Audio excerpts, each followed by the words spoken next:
into the mastery system, which is something another whole interesting topic that you get to do through your summoner system. Remember I talked about earlier that there are 2 different levels of runes, I guess. I don't really know how to describe it right now. There's probably a very good word for it, but this is the way you want to describe it. The highest level rune right now they're called greater runes, and that's like tier 3, which is the highest tier right now in the beta. They might go higher, I don't know. Anyway, tier 3 greater runes come in 2 different sets. There's a percentage-based one that increases slowly as you level. So you get, let's take, I'm looking at right now the greater mark of might, which is my attack damage per level. It gives me 0.09 plus 0.09 attack damage per level. So at level 1, per that rune that I have, and I can have 9 total, it gives me 0.09 for one of them. So if I had 9, it would be whatever, 9.18. Hold on, 0.81. 0.09. Let me do some quick calculations with my notepad calculator. 0.09 times 9. With that said, it would be 0.81 if I had all 9 of those in my 9 mark slots. So you times 0.81 by your level, and that's what you get. So that's one type of the rune. And I'm going to call those the percentage-based runes because it's based off your level. I guess let's just call them your level-based runes because that's what it's based off of. Forget percentage-based runes. I'm calling it your level-based runes. Now it's final. And I'm sure there's a legitimate word for that I'm not familiar with from not reading the forums or being a very dedicated beta tester. Anyway, that caps out at level 18. At level 18, the highest you can get is 1.62 per rune. So if you had 9 of those, 1.62 times 9, you're going to get 14.58 attack damage maximum from that rune set, which is pretty nice at level 18. It doesn't go any higher at level like 19. I think it maxes out at that point. Those runes are more... I found that those type of runes are more beneficial, and I can't even think of another reason why the other type of runes would work out. And the reason being is you're at a disadvantage up until about level 6. Between 6 and 7. You do get ultimates at level 6 and 7, so that's something to consider. The other runes types, the other rune types that we were talking about, give you a straight bonus. So instead of giving me 0.09 attack damage per level, it'll give me like 1 attack damage, and that's it, per rune. Something like that. Let me find the actual... I'll tell you what the difference of. There's ability power, critical chance. Hold on a second. I'll find the comparison.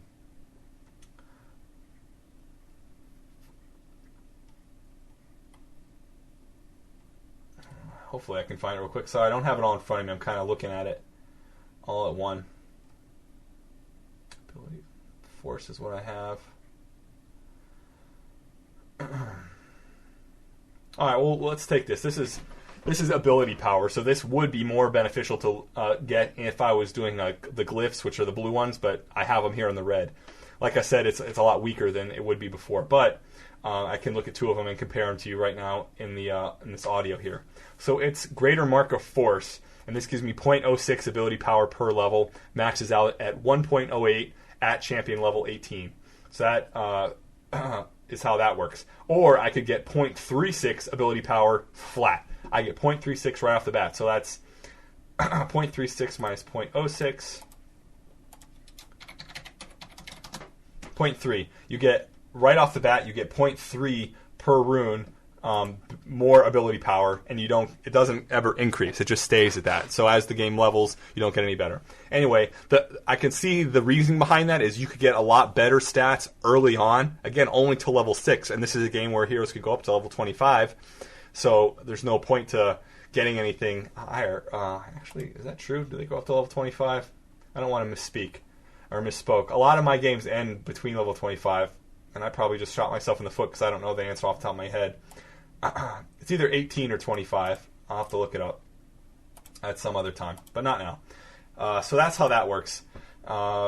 There's 2 different rune types, and if you want to get a more beneficial rune right off the bat, there's a different type, but they have a matching pair. Like there's Mark of Force is the one I was talking about before, and they're all of force across the board. So the seal would be greater seal of force, greater mark of force, greater glyph of force, and that's how it would kind of go across the board. So it gets it's confusing, but once you look at it and figure out how the system is intended to work currently, it's a little bit easier, but it does take some time sitting down with it. And to me right now, it makes a lot more sense, and I think I can explain it to people better.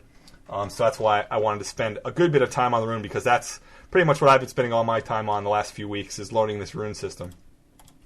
The mastery trees. This will look very, very familiar to your World of Warcraft characters.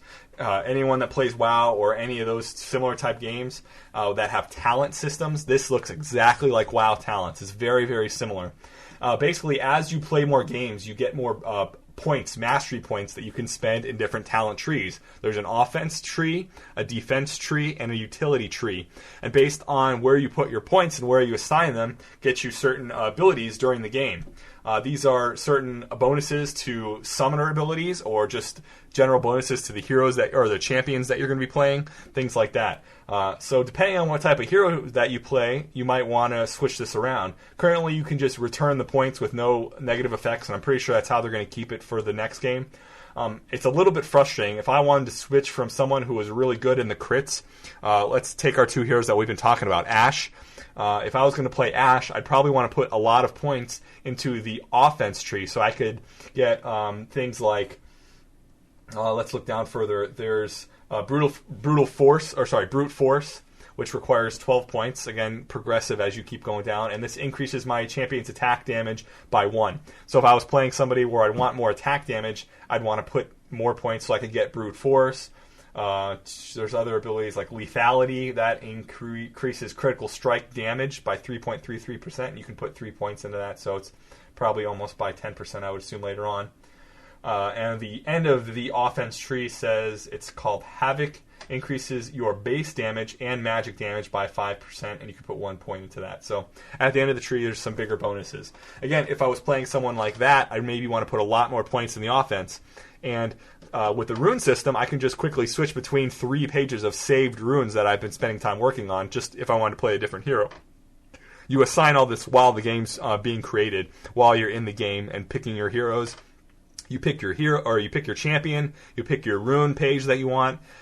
You can change your masteries, and then you assign some summoner spells. Those are 4 things that you have to do when you first start making your hero, in addition to picking your hero. So I guess five things, right? Champion, runes, mastery, and picking your summoner abilities. Okay, 4 things.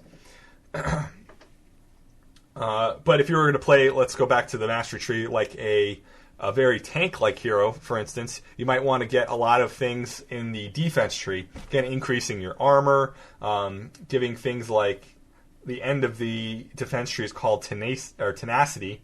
Decreases all damage dealt to your champion by 4%. Very, very beneficial, obviously, if you're a tank class.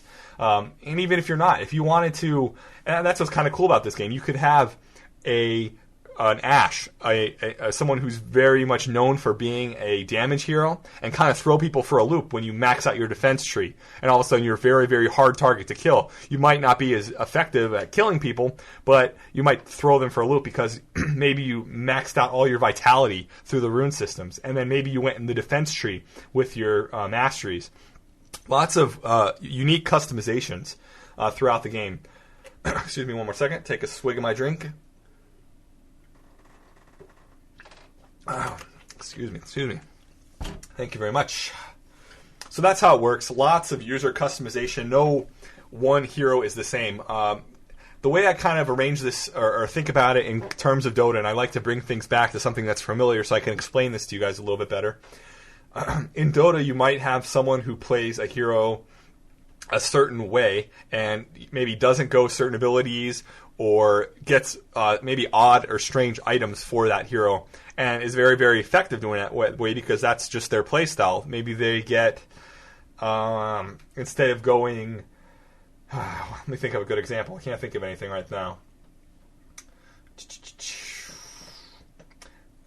Let's say for the Drow or something, maybe instead of going, or let's say Vengeful Spirit. Vengeful Spirit's a very good support hero, and I've seen a lot of different item builds for her. I've seen people go Lifesteal with her, getting that Helm of the Dominator early, so they could dominate a creep and get that extra stun, maybe getting the Troll in the forest. Or I've seen people go straight for the Stygian Desolator. I've seen people go Bracers on her, because she's kind of an initiator, so she wants that extra hit points. I've seen people